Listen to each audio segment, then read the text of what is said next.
Hey everybody, I'm your host of LTTL Outdoors, Desranleau, and on today's episode we will be discussing and sharing with you some various clips from a recent evening of northern pike fishing on Lake Champlain. Along the way I'll discuss a tried and true spring pike presentation that we used, as well as discussing the conditions and cover we fished. This particular episode was filmed on May 25th, Memorial Day of 2015.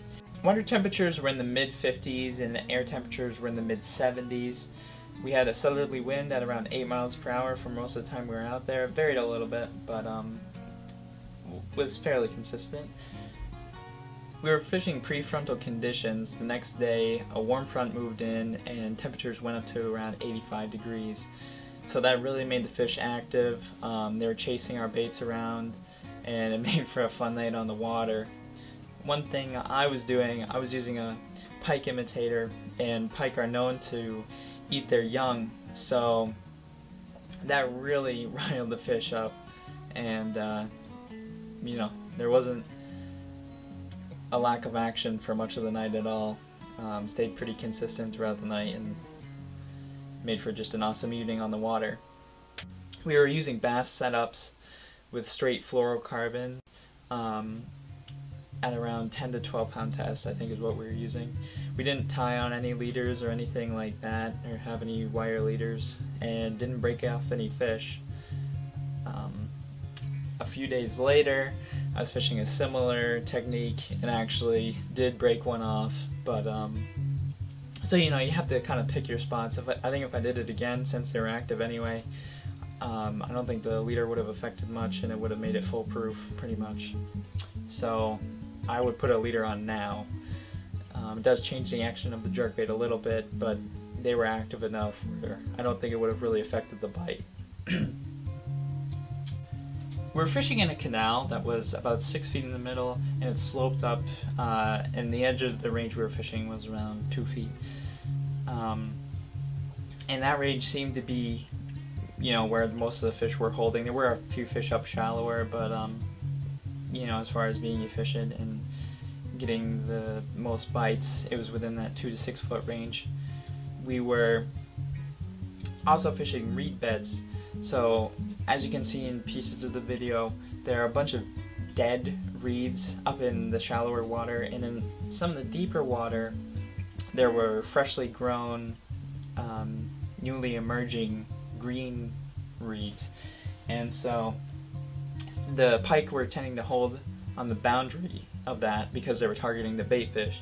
The bait fish were using those areas for cover, to hide out, and we could see pods of bait fish every once in a while.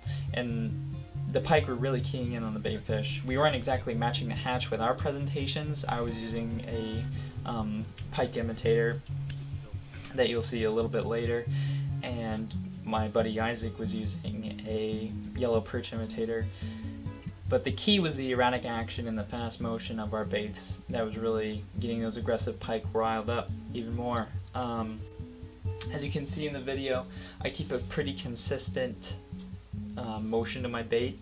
When I'm not jerking it, I'm reeling it, and generally they suggest, like for bass fishing or pike fishing, whatever, that you keep a slack line for the most erratic action out of jerk baits and rip baits.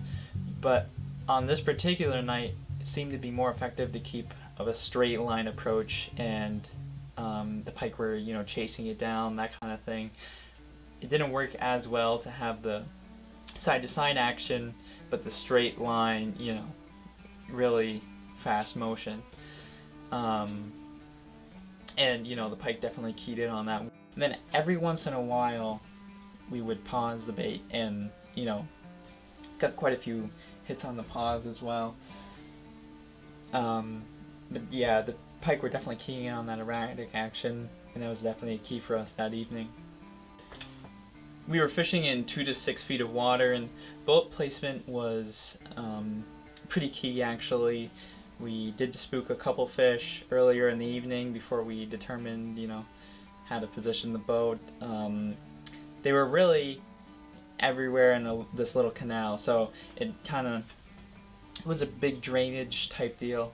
so it was deeper in the middle, and the sides got pretty shallow, and the fish were generally, like I said, holding along that boundary line between the dead reeds and the freshly growing reeds.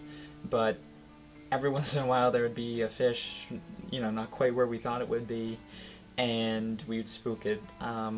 Saw a couple fish in the main canal that were definitely nice fish, but it seemed like the majority of them were stacked up in the reeds, which made sense for that time of year.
Hey everybody, thanks for watching. Hope you guys enjoyed it.